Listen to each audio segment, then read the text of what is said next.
Hello, everyone, and welcome to Think Like a Dog podcast, hosted by Andreia and Millie Travis. In this podcast, we discuss how to build the best relationship with your dog. From rescues to reactivity, we'll cover it all.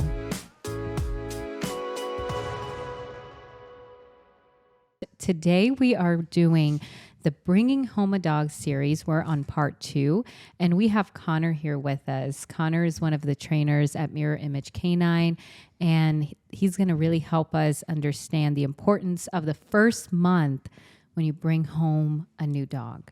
So today, we're going to talk about decompression time. We're going to talk about structure. We're going to talk about what it means for you to not really have a lot of people over for that first month because, you know, there's going to be a lot of different things going on for your dog and for yourself. And really just seeing their personality and what does that mean? I know that when we've had a couple opportunities of bringing home new dogs, and with each one, just a few. And with each one, we learned different things, you know, because I talked about this on a previous podcast. And when we brought home Max and when we brought home Kane, it really wasn't a big adjustment, thankfully, because they kind of went along and I didn't have any knowledge. So beginner's luck, right? I just got away with not really offering them structure. But then when we brought home Bubbles, I couldn't get away with not offering that structure.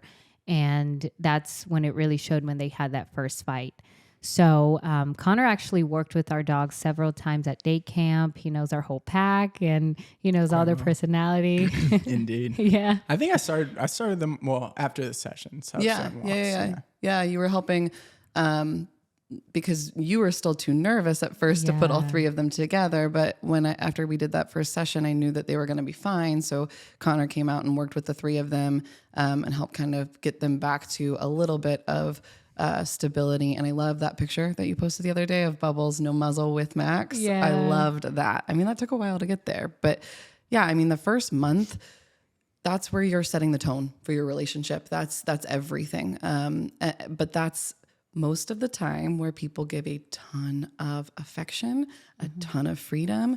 I see it a lot, and I know you see it too, when people get a dog from a rescue that has a really sad history. They want to bring that dog in and they want to just give it the world. They want to make up for everything that dog has gone through. And then over the course of that first month, the dog starts to realize, I own this. This is all mine, right? You're mine. I own you. I own the couch. I own the furniture. I own the food. I own it all because our intentions are to make up for a sad past for what the dog didn't have. But what the dog is learning, because the dog is not living in that moment in the past anymore, the dog is learning that they can have all of this, whether they want it or not. I also see it with puppies, which makes sense because puppies are very, very cute and it's hard to say no to them. Yeah. And it goes back to the unearned affection over leadership and just people thinking that's what these sad dogs need is that just love and love it out of them. And I was totally a love first type of dog person before I met Millie and got bit multiple times because of it. So it's helped me out to realize that. Yeah, I mean, I was that kind of person too until my dog bit me. I feel like everyone is. When you bring home a new dog, whether it's a rescue or a puppy, all you want to give them is affection because you want that to feel that love so much. I mean, people get dogs to have a partner, to have someone next to them, and they want them to be next to them in the bed. They want to sleep with them, and everyone thinks that's normal and it's not going to reflect any change in your relationship with the dog. And that's what I learned with you guys is how all these interactions make such a big difference in our relationship. With Bubbles, when we established these boundaries, and even when I'm giving Bubbles affection, he knows that affection, when it's with him, it's just me and him. But when I'm with Max, it's just me and Max. He needs to be invited over to get affection. He doesn't own you. That was really big for him. Like the picture that I posted of Bubbles and Max together, Ozzy took them out on a walk and they were together, and I was watching them through the camera because, I'm very, That makes sense. What's going on still, with my boys? yeah, just need to know because Ozzy's a little, open-minded. Everything will be fine. Yeah. Everything will be fine. So I was looking through the camera and I see Bubbles just sitting away from Ozzy as Ozzy's giving Max affection. And he knew not to go into that space. Like he was taught that it's not my turn. I need to be right here. And that resulted in a really good time that they had together because there was no issues. They had boundaries, but they were taught that over time at day camp with you guys. And then we just established those boundaries even more. Especially with those two, those are your two dogs who want to interact so much with the human, and it can turn competitive quite quickly, and just that's hard for Bubbles. So it's that took that was hard for even us to teach Bubbles, who has never been invited into our space or allowed into our space without an invitation. So I think the biggest problem though is that when people get their dog home, right, you're setting the tone for your relationship. You're teaching something regardless of if you're teaching what like the right thing or the wrong thing, which I hate to use right and wrong, something that will be productive in your relationship later on, or something that you will kind of maybe have to pay the price for later on. Yeah. I can't remember, but I see it. I can't remember what trainer does it, but I see it on Instagram all the time. It's choose your hard, right? So it's either going to be hard that first month where you are setting the tone for your relationship. You're letting that dog know, this is my home. I am the one that makes the decisions here. I am also the one that's responsible for your safety. You are not responsible for mine. You can do that the first month, the first couple months, really clarify the relationship. And that is hard. Don't get me wrong. But then the other opposite side of that is a year from now, 2 years from now, you walk into the center and you tell me my dog is biting people and won't let anybody near me. My husband can't hug me. I can't have people over because my dog believes that they own me. That's also hard. It's hard either way. It's just which one is less stressful for you and the dog in the long run, and it's doing the work first. Mm-hmm. Now, what would you guys say is like decompression time? What does that mean? I know, Connor, you work with a lot of dogs in different households, and you're walking in their house even to take them out on walks, and there's when the owner's not really there. So you have to set the tone. But what does decompression time mean for a new dog in a new household? Yeah, for me, I always talk about kind of the sweet spot of learning for our dogs, and how there's always going to be that initial burst of energy whenever they come out of the crate or enter into an exciting environment. And then decompression is really about that other end of that spectrum of they do get tired, they do get frustrated, and to keep, either in from interfering with what they're learning and kind of learning how to turn that brain off in itself is a task for them. So just to keep both those tasks at hand, it's really important to keep them in that sweet spot, that learning state of mind, and not push them into frustration or too hard, too fast, if that makes sense. No, Connor's very good at that. And I'm the kind of person that wants to just push it all the time. I mean, literally in everything that I do in my life, I push it. But he's right in the way of, especially if you go and adopt a new dog, you bring them home, you can't just start teaching them new things, right? You can't start having people come over and meeting new people. It's okay. When I brought Kemper home, we got him home. He was a puppy. He was about 10 weeks old. He immediately went into the crate. I mean, he went to the bathroom outside, and then he immediately went into the crate, and he went into the crate until he stopped screaming at me. Okay. Because we had just gone on a 2.5 hour ride. I don't know the first 10 weeks of his life. He's in a new place. What I want to associate is you walk into this house and you don't just have freedom. You're not going to just meet a bunch of new people. I want you to understand calm here. That's the first thing. On top of, I don't want to overwhelm you. And that's a big thing, whether it's a puppy or an adult dog. When you bring them in, you've got to make sure that you take things slow. But everyone wants to just come look at my new dog. Let's go out to the park. Let's go here. I mean, if you have to go to the vet, you have to go to the vet. But it's bring them in, let them rest. I mean, I do that with dogs that stay with me. I bring them in most of the time from day camp, and then they go directly in their crate and they eat dinner and I let them rest. That's it. And I think it goes back to that off button, like I was saying. That's probably the hardest thing you can teach your dog, especially puppies. Self-regulation it's very hard to teach them. So it just makes that foundational of, hey, you need to relax and kind of recoup so that you can come back out and learn again, and you're not just living in that kind of frustration and pent up energy / state of mind. Yeah, no, you don't realize how hard it is to like turn your dog's brain off until you try to do it. And even yourself, I mean, how many people can really like meditate or sit there and not think about anything and just relax? Now, decompression, so many people don't understand the concept of decompression. They bring home a dog and there's a resident dog there and there's a fight.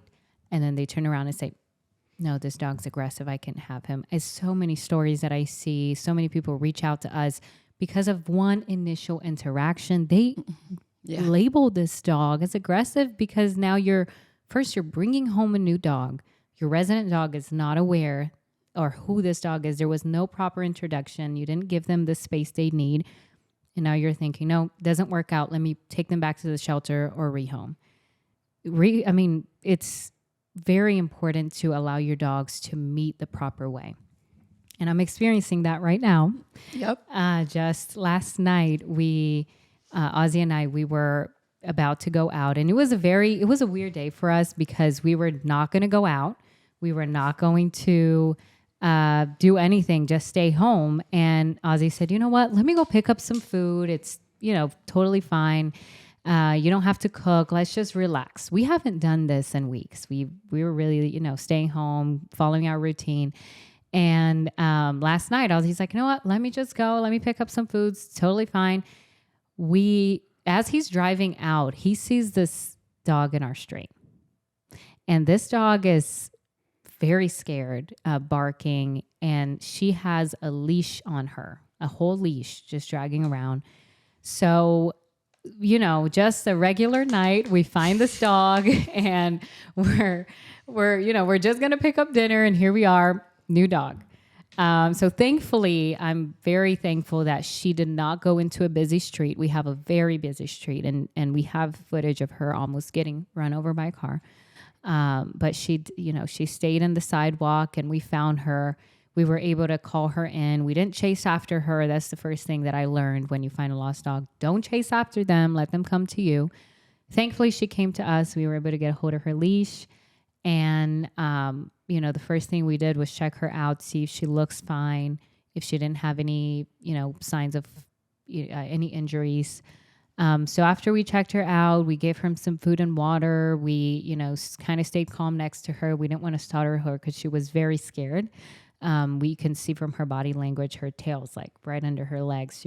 She is very scared still.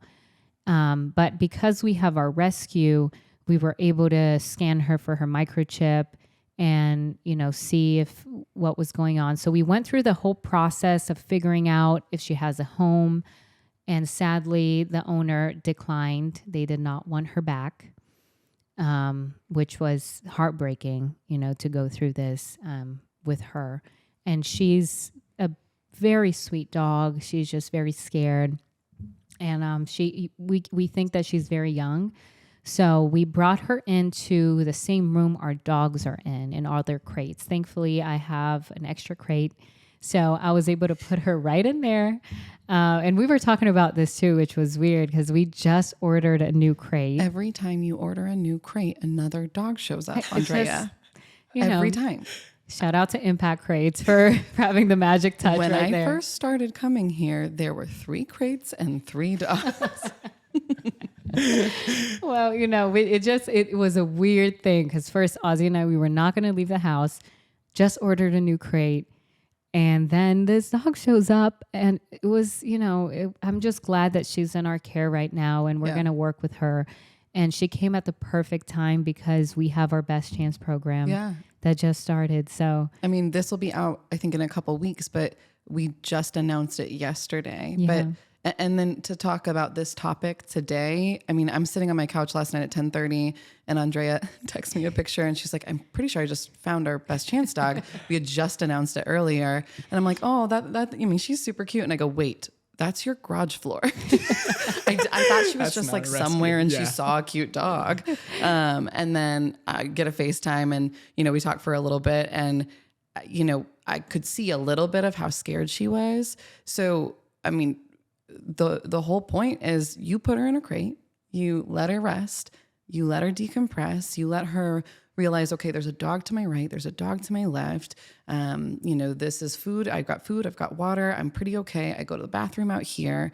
There's a lot that dog is taking in, plus a lot that she had just processed from being so close to getting hit by a car, from also meeting two brand new people, to being in a brand new place, to who knows what she went through. Yeah. But instead of trying to make up for it and bringing her in and trying to get her on the couch and trying to get her to cuddle with you and giving her toys and all of that, and just throwing more and more at her, you let her process, you let her rest, even though your intention could be in the right place. And a lot of my clients will do this where, the dog is processing something, a new skill that we're learning and that we're working on, especially at the center, because it's new and it's different and it can be overwhelming for the dogs. And they'll go, can I pet them now? Can I tell them good boy? Can I tell them good girl? And my response isn't, it's twofold. It's one, the direction that you are giving them is the reward. And then the second part of it is, even though your intentions can be in the right place, your reward or your praise in that moment, your affection, is just another thing for that dog to process. And you can't guarantee that dog is ready to take that on. Yeah. And I think, a lot of what we do with our training is to try and promote the natural processes of the dog and let them use their nose and be in a state of mind that they're calm enough to do what's natural to them. And a lot of times entering a new or exciting environment, so many things are stopping that process and kicking up, other behaviors and putting them in a crate and letting them decompress and start to do what's natural to them and really understand information instead of just kind of going through the motions, whether it's happy-go-lucky or scared. I think is really beneficial for every dog. Yeah. And with what's awesome now that we're seeing is today I took her out of the crate and she saw the dogs barking. She heard that and she immediately went back in the crate. So that's like her safe spot now. She feels good there. You already created an association. So, it's our dogs also wanted to know, who is this? They were going up to her, trying to smell her, but she knew she was in the crate. There was nothing that they could do to get to her. So we just, let her sleep there. She slept through the night. She's really a good dog. She did really well through the night. She's still a little bit scared. And today we even have guests to stay over our house. Our friends came over and we told them sorry, we told them the whole story. And the first thing they said was, can I meet her? We said, no, not right now. She's a little scared still. We're still trying to let her stay calm and understand what's going on. So they were totally fine with that. Once you explain to them, they're like, that's fine. Yeah. There's dogs that, whether or not she was scared, or a dog like Max who thinks literally everybody exists on earth for him, right? Just as a giant toy for him, basically. I love that dog so much.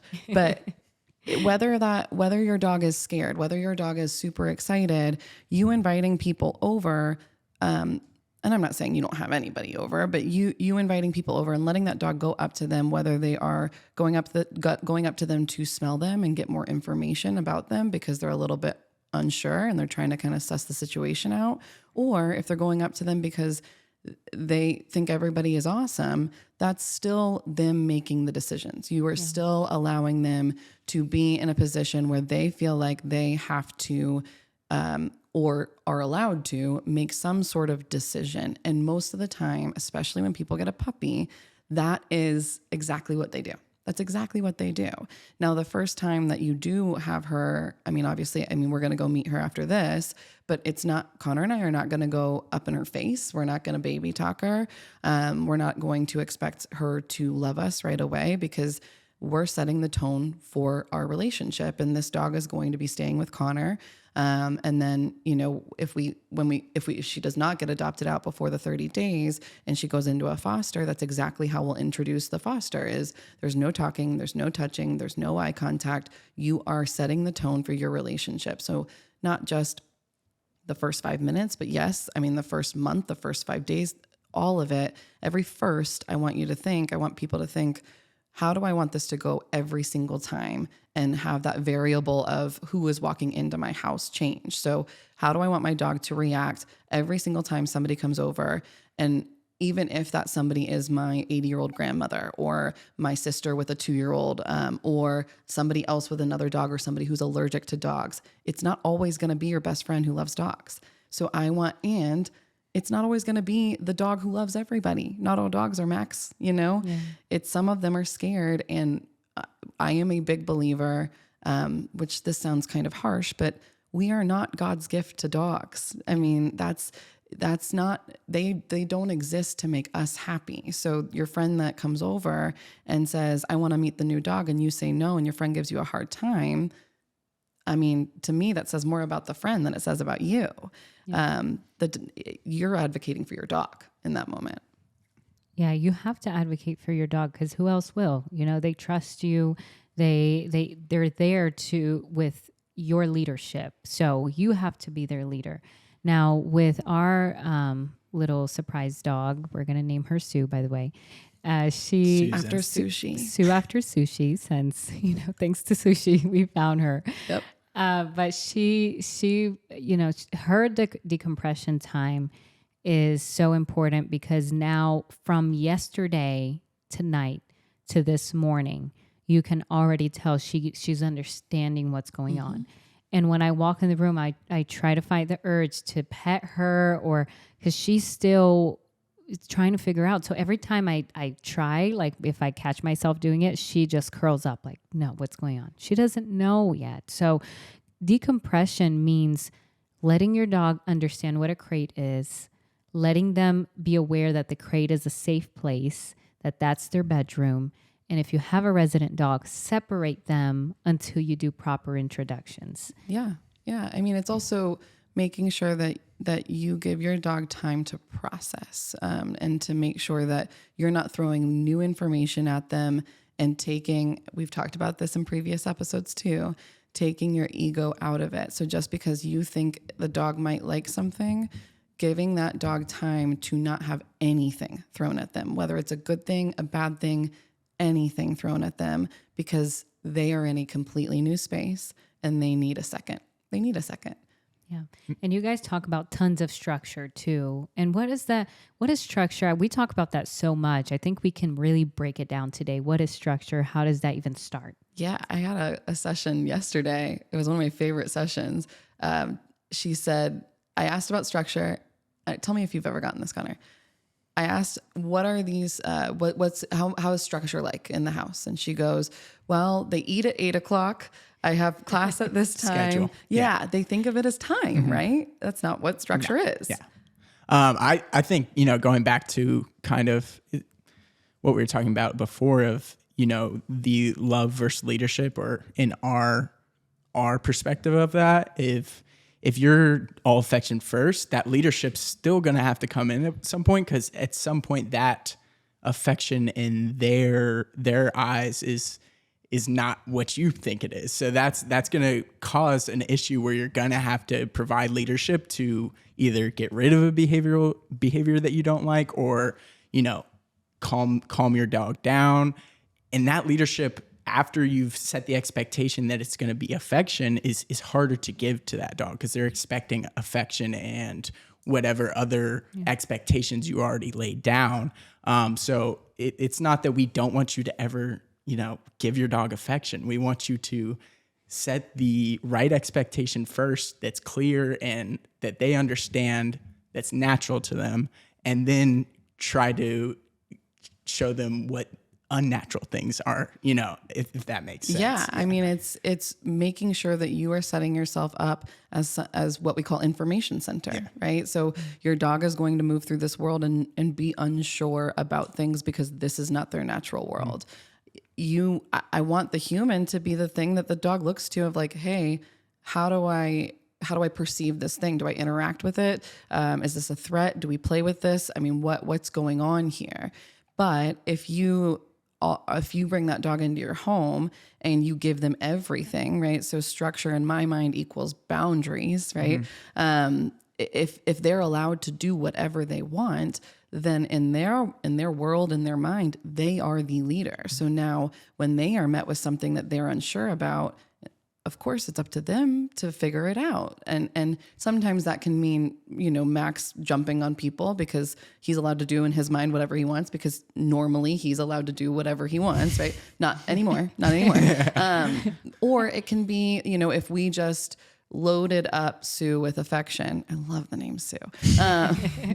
If we just loaded her up with affection and to a point where she started, enjoying it, then couple months from now, if she's an insecure dog, she's going to meet something she's not sure about, and she's not going to look to us for, hey, what do I do about this thing? Because she's used to having to make those decisions by herself. Yeah, it's not structure isn't your schedule. It's boundaries. The information you provide, though. Yeah. And it doesn't have to actually be things you care about. That's I think the biggest thing I wish people would know about is, and we literally just talked about this at our last staff meeting. Whenever I'm in a new session, I did it this morning, I get the dog on a leash. I normally will hold them next to me, and then I just make up this psychological kind of imaginative boundary of the dog is not allowed past my leg. Okay. The reason I do that is because, one, I'm trying to see, okay, what is this dog's response to boundaries? Does it kind of chill out and just, okay, cool, I've got this? Two, if I am going to be able to teach this dog new skills, I am currently setting the tone for my relationship. So, but I don't care if the dog goes past my leg. It's not like the dog's going to attack somebody. It's not people who are like, well, I don't care if my dog's on the furniture. I don't care if my dog's in my lap. I want those things.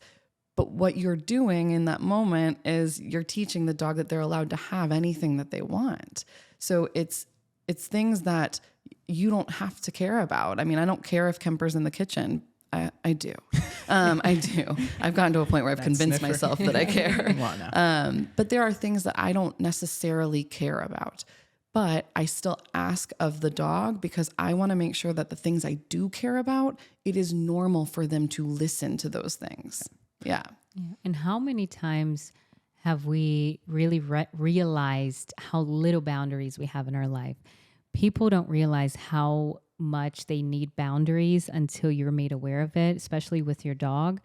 Boundaries helps you live a better life. It helps you have a better sense of, a sense of balance too, because once you have boundaries, you're able to balance things better. You're able to have better relationships. It all starts with boundaries. I mean, if you start a relationship with no boundaries whatsoever, that person's just going to walk all over you. Mm-hmm. You will never be able to say no. You're going to be a yes person. And the one time you say no, they're not going to understand. Mm-hmm.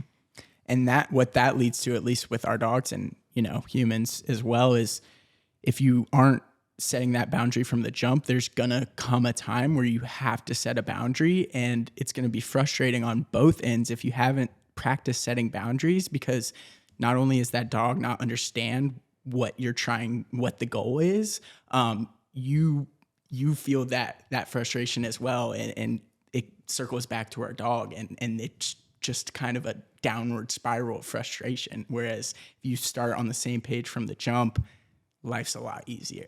I think. I mean, it's about not convincing your dog, but being believable to your dog. Yeah.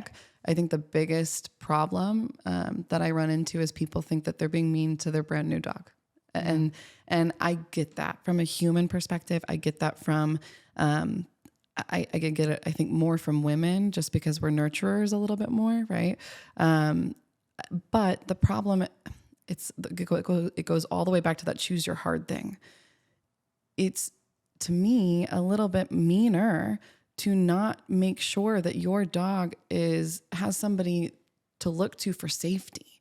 It's meaner to put all of that on your dog's back. So yes, did I want to have my brand new puppy 2 years ago. I cannot believe he's 2.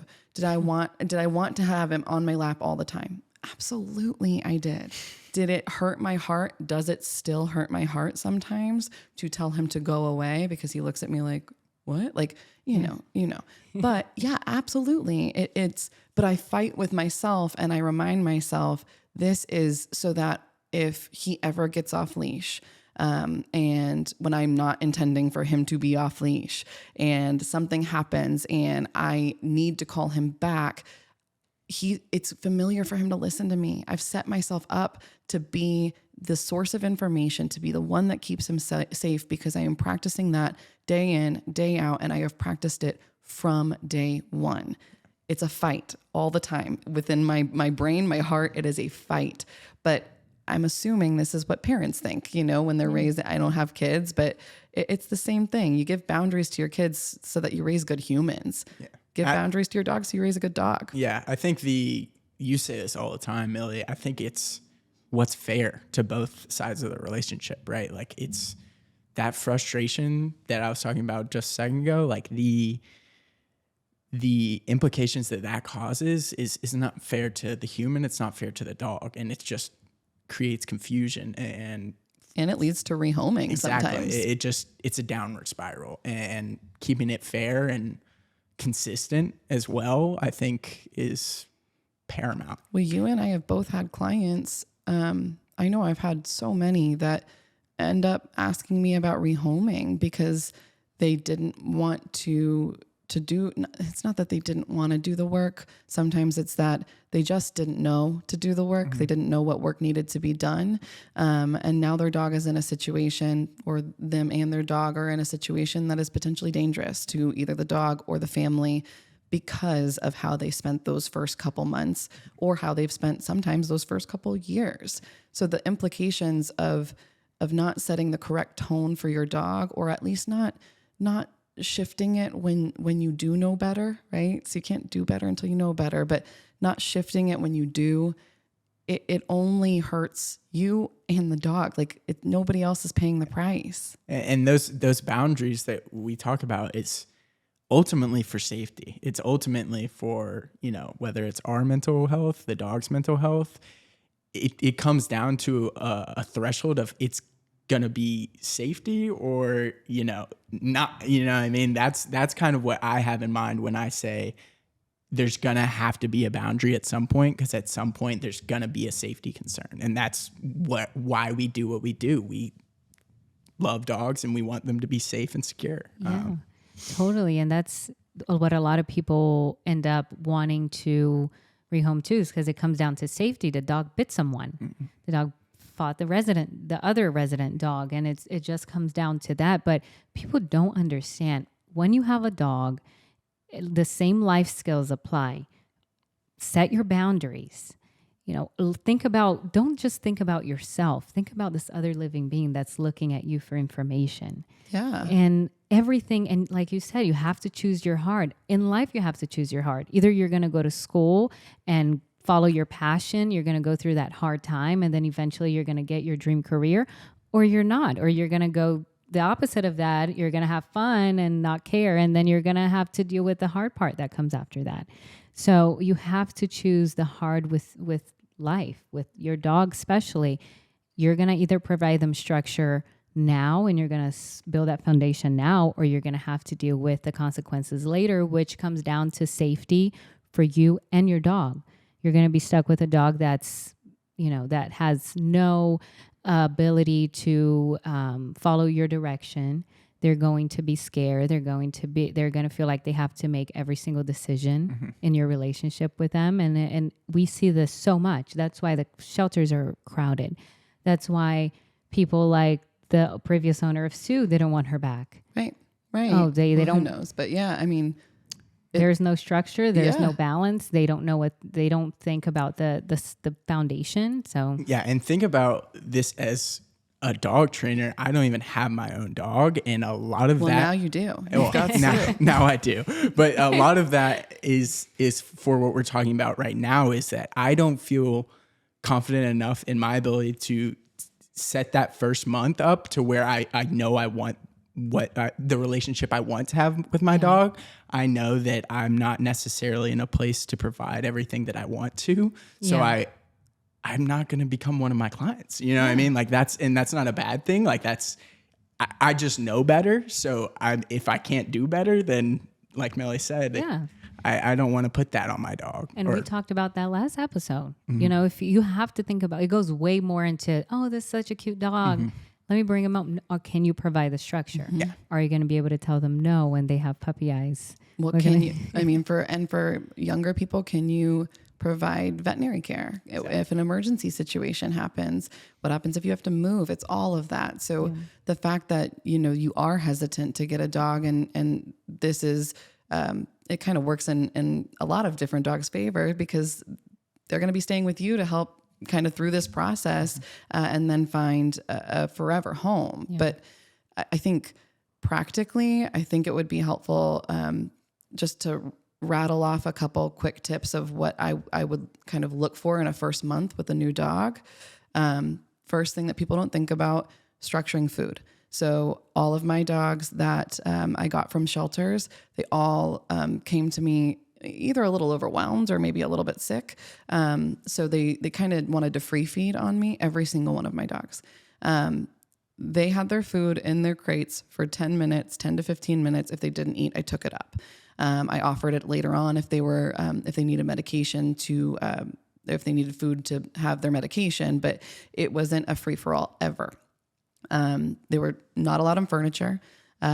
They are not sleeping in bed with me. I don't allow animals in my room. I'm allowed one room in my life with less dog hair in it. That's what I've decided. You should tell Ozzy that. Ozzy does not. Yeah, she had fright in her eyes immediately. Listen, dog. Ozzy says that Kane is his soulmate. So there's that. I say that with Kemper, but he's still not allowed in my room. But I mean, I don't allow my dog in my bed. I don't allow my dog in my room or any new dog. That's like the first month. I mean, especially the first month. Most of the stuff I would say the first year or potentially the rest of their lives. The first night you bring them home in the crate, they need to be sleeping in the crate with the door closed. I like to have them fed in the crate with the door closed, especially if you have kids, because that lowers the drive, the competition level. You don't mess with them when they're in their crate. You just let them eat. And then you take it up after 10, 15 minutes. I don't have them go and greet new people. I don't have them go and greet new dogs. I am not dropping them off at doggy daycare. I am not a regular doggy daycare, right? Where it's just a party, because that can be overwhelming. Most of it, that first month, is going to be spent showing them how to observe excitement without interacting with excitement. And then I'm absolutely going to introduce place work. I'm most of the time going to pick a room, even if I don't care about that room, pick a room that I am not going to allow that dog in, but not have a baby gate and not have a door. Just make it where this is the rule is you're not allowed in the kitchen. If you've got a baby, not allowed in the baby's room, the nursery, whatever it is, the office, to make sure that that dog knows that they can't just follow you anywhere. They don't own your space. And that's structure. Oh yeah, that is structure. That's just to clarify of what, not the schedule, but I care actions. less about the time. I mean, your dog should be able, I am being such a hypocrite right now because my dog screams at 5:30 if I don't feed him, but Connor knows, everyone in our building at the center knows. Probably neighbors as well. Yeah. It's fine. We all have work to do. But it's really, I care less about what time your dog is used to waking up and what time potty breaks are, because you should be spending that first month, unless you have a baby puppy that can't hold it, you should be spending that first month making sure that the dog understands that everything really revolves around your schedule, not theirs, not when they have to go, not when they want to do something. But those are just, I think, a couple quick tips of how to spend that first month with your dog. Yeah. And I have to say this too. When it comes to boundaries, I never knew how good Ozzy was at with it until we rescued Sue yesterday. He was so good. I'm talking about, he knew, he was reminding me not to get overexcited, because I was pretty nurturing. Your Oh my dog. gosh, Yeah. this puppy. And he's I'm like, so calm proud. down. Wow. Don't touch her there. Wow. I was I was finding myself petting her. He's like, don't do that. He put her in the crate right away. Wow. He really followed through, Millie. Wow. So I'll tell you that. Oh, he gets That a gives me- gold star. He did really well. So knew? I feel like He's it was picking up more things than we it was thought. in Yeah. it was there Well, because all along. We when just I- needed When I got off FaceTime with you guys, Bubbles was on Ozzy's lap. So that's definitely different than the last thing that I saw. Pick your heart, right? Yeah, exactly. Exactly. Listen, Bubbles. But when there needs to be structure though with Bubbles, I feel like Ozzy has a balance. Like he will baby the heck out of Bubbles. That's his baby. But when it comes to going on walks and being able to place him in the crate in the right time, and Bubbles does sleep in his crate. He knows that. He does it, and it's okay. Like I wanted to even mention this too. It's okay to treat dogs differently. Like not every dog needs the same kind of structure all the time. Like Bubbles, we could never have him in our, like when he comes into our area, that he's usually not in the same area with the small dogs. But when he comes into the same area, he's not allowed on the couch. He's not allowed in our bedroom. He's not allowed, to go upstairs. And Ozzy follows through with that. He stays in one area with Ozzy. We even let the slip lead on him in case he gets a little bit turned around. Kind of, hey, stay next to me.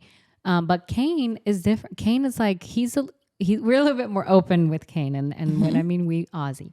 Ozzy. Don't throw him under the bus here. This podcast is literally just us throwing Ozzy under the bus over and over again. That's what it's turning into. But he loves Kane to the point where Kane is his buddy. Like they're together 24/7. Kane is next to Ozzy. Ozzy goes up to the street. Kane goes in the car with Ozzy.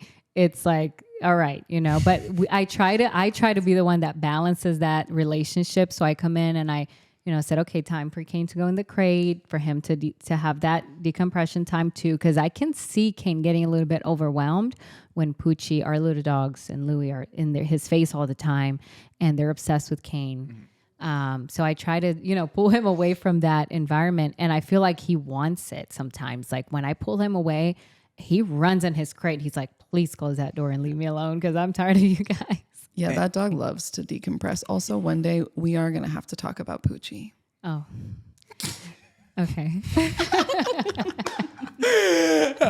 But what I was going to say is, Millie, we probably talk about this every day at day camp of not only is it okay to treat dogs differently, it's necessary to treat dogs differently. That's a large majority of our clients are either have had the same type of dog their whole life, or they had one really good dog and they got a different dog. And it's like, what is this creature? Well, just like humans, they're all individuals and all have their quirks and all have their issues. So it's necessary. And you have a different relationship, right? So there are dogs that might have this. Okay, so Bubbles, and then one of my other dogs, Riley. Riley can still be human and dog reactive, right? I never say used to be, right? But Riley, I have worked with for 6 or 7 years. Bubbles, not even a year yet. I am going to let Riley do things that I would not let Bubbles, because I have clarified my relationship with Riley. I've spent 6 years making sure that dog knows I am the one that provides all of it when he is at the center with me. Bubbles, I have not spent that long. So the way that I explain it, and some people look at me like I'm crazy, but like the Libra scale or the judicial scale, right? Yeah. So I look at every single time I practice a behavior or a pattern with a dog, whether it's healthy or unhealthy, I look at on this side, healthy, on this side, unhealthy. So let's say with Kemper, every time I pull him up on the couch because I'm sad, which I do all the time, not that much, but all the time. She's like, wait. Hold on. It doesn't make sense with the thing. But that's a pebble that I put on the unhealthy side. Every time that I make him go to place, even though he's kind of looking at me like with his blank stare puppy dog eyes, that's a time where it's on the healthy side. Every time I make him follow me instead of lead on a walk, every time I address any jumping, every time I play with him with rules, that's on the healthy side. Every time I play with him and I end the game because he's getting too rough, That's on the unhealthy side because I let him take it there. So I look at it on what are you practicing? In that first month, all of your pebbles should be on the healthy side, at least 99%. You should be practicing every behavior you can on the healthy side so that later on in your dog's life, when they're, a little older and you are like, this side is so heavy that a couple pebbles here isn't going to lift it. Great, right? That way you can pull them up on the couch because you have done so much work that a couple pebbles here is not going to make this come up at all. And that's going to be more familiar to the dog and comforting to the dog because they practice that. Absolutely. And they're creatures of habits, right? So with Riley, we've been with him. We spend an ungodly amount of time in a pack with him.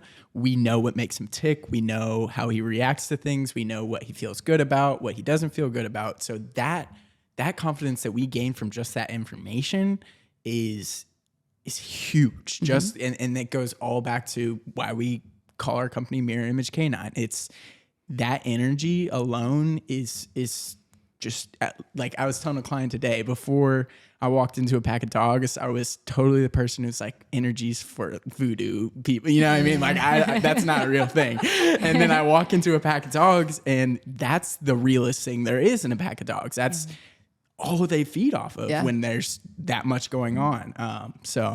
Yeah. And I love that you guys say, you will not see a dog's personality or their true personality for the first 3 to 6 months with an adult dog. And with puppies, they don't mature until 2 years of age. Yep. I have learned that with all my dogs. Like with Bubbles, he was an angel the first few months, like angel. He would play with Max. They would run. I have videos of them all running like crazy dogs in the yard. Totally fine. No problem. Getting treats together. No problem. After that, for those first 2 months, that's when he got comfortable enough. He knew what was going on and he became possessive with the food. He wanted to resource guard the food. And that, because I didn't provide that structure and that clarity, he was just trying to figure out, okay, what are these dogs allowed to do? And what can I get away with? And it created that environment where he felt he needed to protect the food, protect me from the other dogs.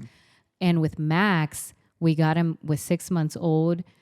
He was already pretty big because he's like 80 pounds now. He's a huge doodle. Very large. Yeah. And he was very puppy mood, like super. No, not Max. No. Max is a very serious dog.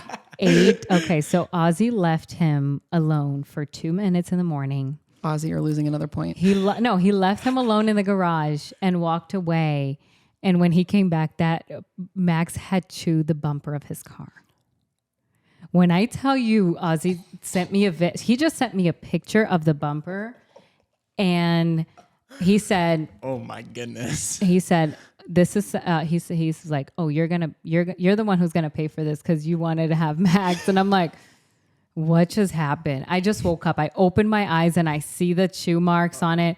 When I tell you, Ozzy was like, he didn't believe that just happened. And Max was just like, all right, what can I chew next? What's next? Yeah. What's next? He was just like, all right, we're going to have to figure this out. So Max always did pretty good in the crate. He, destroyed some beds when he was in there, but we found the crate pretty early on. We were able to have him stay in there.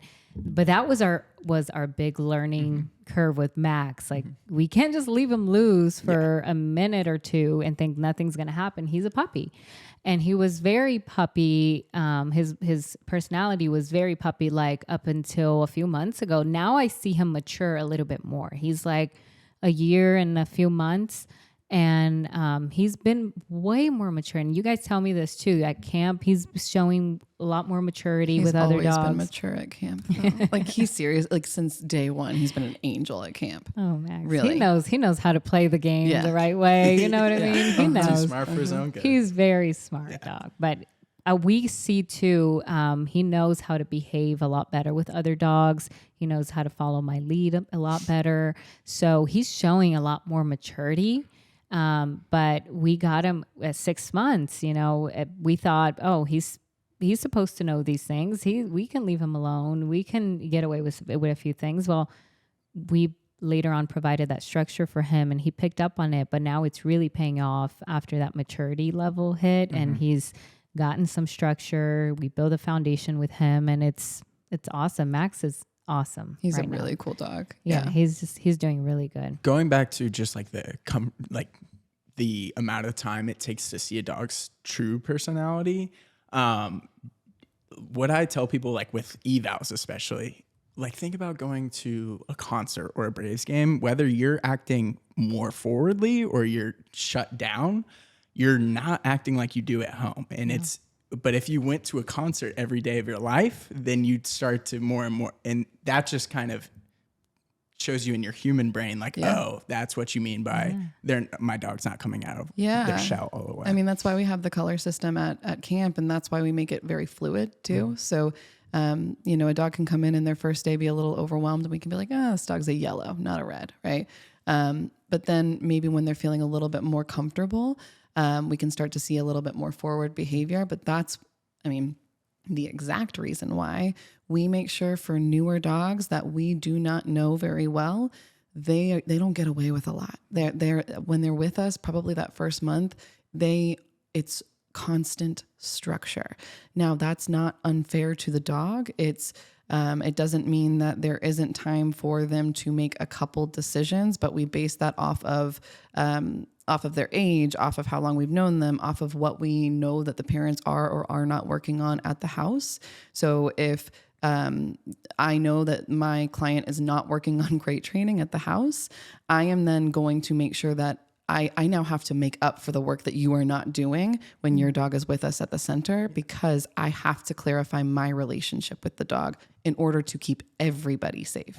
And I always say, like, after, I have a conversation with a owner of an eval, I'm always very clear about, hey, I can't predict the future. So as long as we set this foundation, we keep building on this foundation in the beneficial path, the correct path, the path that I envision, and they're not acting, more so how they act at home as we get comfortable and kind of more forward or whatever that may entail, then, they're still going to be a green. But I always leave room for kind of, this dog I know is not showing me everything that they feel. You can't get complacent. That's why Max keeps getting calmer. Like, honestly, Max with us, every time he walks in there, Max, I don't think even attempted to play the other day, even though Cinnamon was on him the entire day.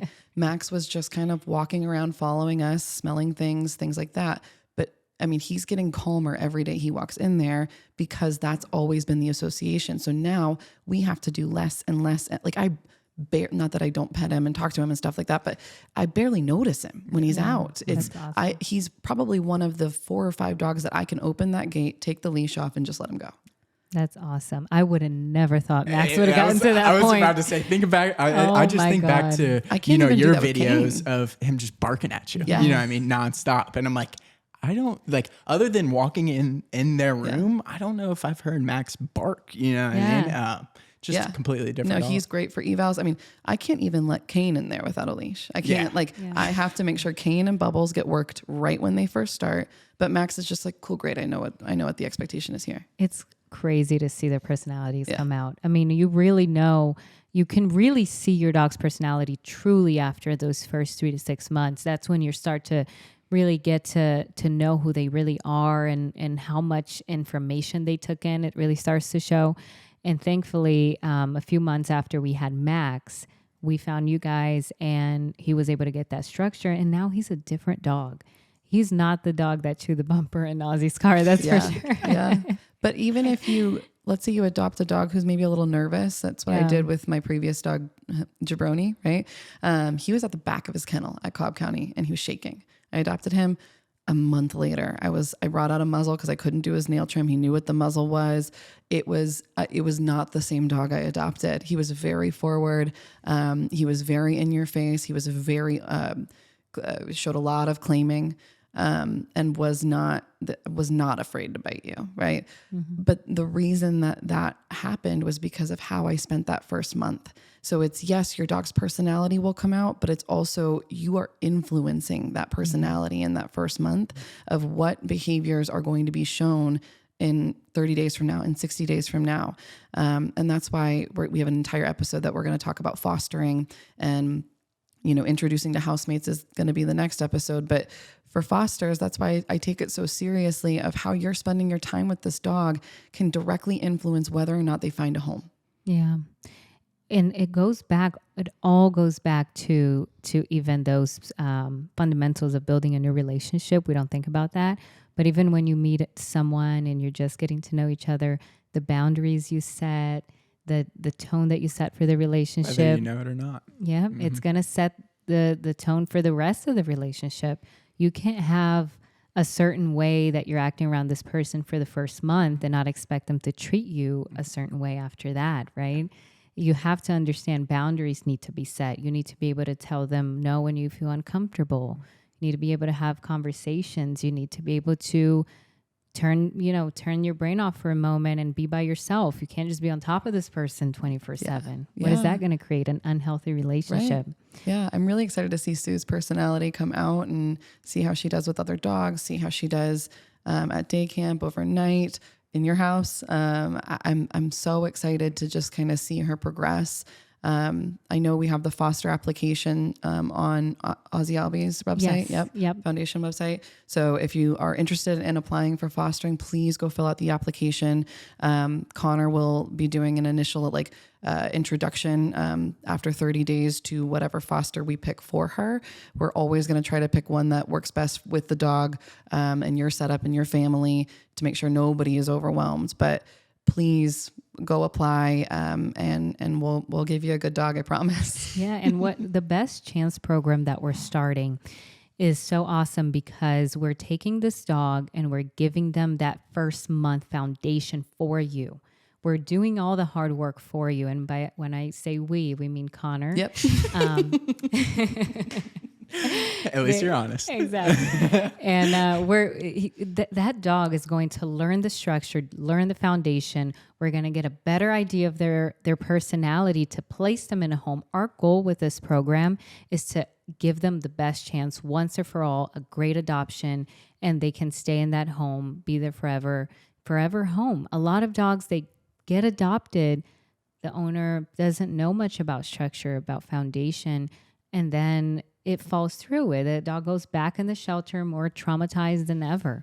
So this program is our goal to really help the dog be placed in the right home once we give them the foundation and the structure and learn more about their personality. Yep. Then we can find a good home for them. But we can't do it without your help. We need good fosters. Our goal is to get them adopted within 30 days. But if that does not happen, we need a reliable foster to keep it going, to keep that dog growing and provide them the structure. And what's awesome is that Mirror Image is going to provide that resource, that help for you. Millie and her team will be there every step of the way. You can call them, ask questions. If there's ever something that comes up with a dog that you don't know how to handle, you're going to have that help. Yeah. And whenever is there help when something happens with your dog? I mean, you really have to go and look for a trainer and figure out what trainer is best for you. And we sort of streamlined it. The whole thing of you can rescue, you get the help, you can foster, you can adopt a dog. And not only do you get training help, but that trainer has already worked with that dog and can set you up to not have as many behavioral issues. I'm not saying that we can guarantee that we'll have zero, but it's that an all-inclusive package of you get the trainer knows the dog, you get a dog that's already kind of a leg up on any other dog that you could get at a shelter, because you don't know what you're getting. And it's not just an hour-long session. That's probably the hardest thing as dog trainers is we have to read this dog in an hour and just, you know, the first probably 15 minutes of it when they're not dialed in and kind of drained, I'm living with this dog. So I with it every step of the way and kind of know exactly what this dog's struggling with, what this dog is good at. And I'm really excited for it. Yeah. And we saw what was needed in this part of adoption and, dog rescue. is really that help setting up the tone the first month. And this is what we're talking about. That's why we even did it for 30 days, because those 30 days are so important. So we're really helping set the structure for those first 30 days with our Best Chance program, and then give you a dog that you can know everything about this dog, give you the tools to keep building that relationship and the help. So go to AussieAlbiesFoundation.org. Fill up the foster application. We'll be completely honest with you. We'll help you get the dog that works for your lifestyle, where you can do minimal work, where you can just continue to build on what was already built. And, right now we have Sue that just kind of forced her way into the program and made her way in. And Susan. We're going to call her Susan when we're mad at her, by the way. I'm so excited to go work with her. Can you tell? I'm like on the edge of my seat. I'm like, I feel like we're at an hour. Let's go work with Sue now. And it's crazy how it happened. This dog just showed up in our life yesterday. And it was right after we announced it.